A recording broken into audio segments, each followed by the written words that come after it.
In this VITA Advanced Tax Topic video, we will be expanding on what we learned in the basic video for the retirement income lesson of IRS Publication 4491. We will be learning how to calculate the taxable portion of a distribution where the taxable portion has not already been determined. We will also be learning about required minimum distributions, qualified charitable distributions, and the exclusion for public safety officers. So thinking back to our basic lesson on retirement income, our taxpayers are going to come to us with a 1099-R, R for retirement, or RRB 1099-R, which is a railroad retirement. Many times the taxpayer will bring the form and the taxable amount will already be determined on that form with an amount showing in box 2, and we can just enter the information directly as it appears on the form. But sometimes the taxable amount has not been determined, and that leaves us to figure out what amount of this distribution is going to be taxable. Thinking back again to our basic video, taxpayers may have contributed money into retirement benefit plans without paying tax first. In this case, the whole distribution would be taxable. However, taxpayers may also have contributed money into these accounts that was already taxed. In this case, it would not be fair to tax them on the same money twice. So to avoid double taxation, we might need to use a calculation known as the simplified method to find the correct taxable portion attributable to this year's distributions. To recap what our Form 1099-R is going to look like when the taxable amount is not determined, Box 1 will have the gross distribution. Box 2A might be a 0 or it might be blank, and there would be an amount shown in Box 9B. Box 2A is the taxable amount, and Box 9B is the employee's contributions to the plan, or the employee's cost. Another way we might find that the taxable amount needs to be determined is if Box 1 and Box 2A have the same amount and Box 2B is checked for taxable amount not determined. And we really didn't look at this form, the form RRB 1099-R, for our Tier 2 railroad benefits in our basic lesson because the taxable amount has never been predetermined for this form. And as we discussed before, this is an advanced topic, so it requires advanced certification to determine the taxable amount. So looking at this form, you can see that we have some boxes and they kind of relate back to some of our 1099-R boxes. So you can see there in box 3, we have our employee contributions. That's just like the 1099-R box 9B. And then in box 7, we have the total gross paid. That's like our 1099-R box 1 gross distribution. And then federal income tax withheld, you'll see that that is box 9. That is the same as 1099-R box 4. And then there's a little box there down at the bottom, box 12 was the Medicare premium paid. And that would be something that flows to Schedule A if we have a taxpayer who is itemizing their deductions. Itemizing deductions is an advanced topic that we'll talk about in a few lessons, so don't worry if you're not knowing what's going to happen there. In order to calculate the taxable amount using the simplified method, we're going to need some additional information from our taxpayers. We need to know their cost in the plan, if it isn't already on the form. We need to know the taxpayer's age. That's the date. That's on the date that the annuity began, not their age at the end of the tax year. And this can sometimes trip you up. So it's important to remember that this is their age when they started receiving payments. And then we need to know the tax-free amounts that they have already recovered in previous years. The total employee contribution on Forms 1099-R or RRB 1099-R is the cost in the plan. As we just discussed, we need to figure out the taxpayer's age on the date the annuity or the payment started. We also need to note whether the annuity started before or after the taxpayer's birthday that year. So it's really important that we are talking with our taxpayers to figure this out. We need some input.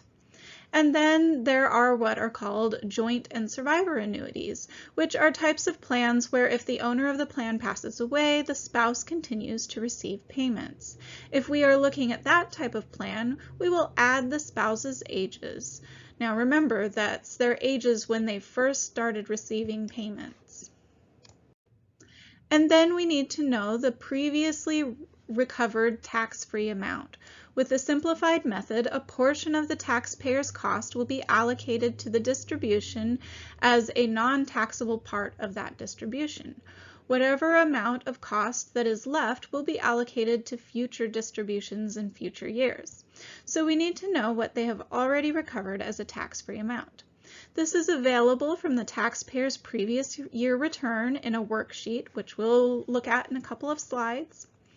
Sometimes, though, our taxpayers don't bring in their prior year return, or they don't know how much they've recovered. If that happens, then we can multiply the monthly tax-free amount from our calculation by the number of months they have been receiving payments prior to the current tax year. So now I know you're wondering, how on earth do I figure out the monthly tax-free amount? So that's just the taxpayer's cost basis. So, that's the employee's contribution into the plan, divided by the number of monthly payments, and that comes from a table, which we'll look at shortly, and that equals the monthly tax-free portion. So it's important to remember that's the tax-free portion. The taxable portion would be the total distribution minus the tax-free portion would equal the taxable portion. And the IRS kindly made us a worksheet to help us figure out the taxable amount using the simplified method. It's called the Simplified Method Worksheet. You can find this in Publication 575.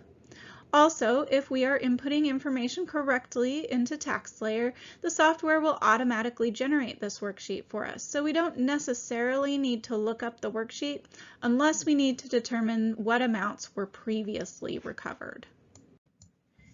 In that case, the reason why you would want to look up the worksheet is because at the bottom of the worksheet is a table that helps you know, based on the taxpayer's age at the annuity start date, how many months to spread the taxpayer's cost over.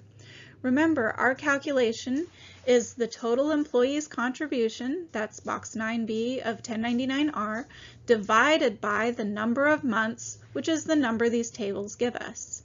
That will tell you what the monthly tax-free amount is. Then you can multiply the monthly tax-free amount by the number of months they received payments prior to the current tax year. And as I said before, the worksheet is in TaxSlayer. On the 1099-R input screen, you will enter box 1 for the gross distribution. Then, as you tab to the next input field, TaxSlayer will automatically fill in box 2A. Don't enter anything into box 2A, or it will override the calculation you are about to do.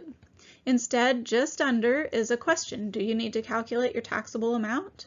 With a link. Click on the link to get to the simplified method worksheet inputs. Once we've clicked on the link for the simplified method worksheet, we'll have another page with a menu come up with just a couple of options. We'll calculate the taxable amount using the simplified method worksheet. There's also this public safety officer's distribution. We'll talk a little bit more about what that is in a few slides. But if we're using the simplified method, we're wanting to click on that simplified method worksheet to begin that. And then we'll get a notification that pops up, the simplified method qualification. And so there are some criteria that our taxpayers have to meet. They most likely will meet these in order to use the simplified method. They have to use the simplified method if the starting date of the payments were after July 1st of 1986 and they used the simplified method last year. If they started receiving payments after November 18th of 1996 and they were under the age of 75 and entitled to less than 5 years of guaranteed payments, then they must use the simplified method. They can use the simplified method if the payments were from a qualified employee plan, a qualified employee annuity, a tax-sheltered annuity plan, such as a 403B plan. So these are all tax-sheltered kinds of accounts that people had been putting money into. And then if they were under age 75 at the annuity starting date, or they were entitled to less than 5 years of guaranteed payments, then they are also eligible to use the simplified method worksheet. They cannot use the simplified method if this is from a non-qualified plan or they don't meet the requirements that we just kind of went through. Then they have to use what's called the general rule. And if they need to use the general rule, then that return is going to be out of scope for us. So, but we don't run into that very often. Most people are going to qualify to use the simplified method. Once we've determined that our taxpayers qualify to use the simplified method, we hit continue and TaxSlayer pulls up the input screen. You can see TaxSlayer auto-populates gross distribution amount. We enter the plan cost at the annuity start date, remember box 9B from 1099-R or box 3 of the RRB 1099-R. Then you enter the starting date of the annuity, so whenever the payments began. Check the box if this is a joint or survivor annuity and enter the taxpayer's age at the start of the annuity, or if this is a joint or survivor annuity, add the spouse's ages. A little further down, there is a field for how many months were paid in the current tax year. Unless the payments just started in the current year, this would be 12. And down from there, there's an input for the previous tax-free amounts taken. Now that we've discussed how to use the simplified method to calculate the taxable amount of distribution, we have just a couple more small topics to talk about. The first is required minimum distributions, or RMDs. These are required to avoid an excess accumulation of money in tax-favored accounts. The plan administrator should notify the taxpayer when they reach the age that these need to be taken. For taxpayers whose 70th birthday was before the 1st of July 2019, this would be when they reached 70 and a half. For taxpayers whose 70th birthday was after that date, this would be when they reach 72. In the first year, there is a little grace period, and taxpayers have through April of the next year to pull the money out before a penalty is assessed. After that, taxpayers must take the money out by the last day of December. If taxpayers don't take the required distribution amount out, a penalty of 50% of the difference between what they took out and what they should have taken may be applied. If we see taxpayers who are going to have this penalty, we need to refer them to a paid preparer to see if they can qualify for a waiver on Form 5329 Part 9, which is out of scope for our program.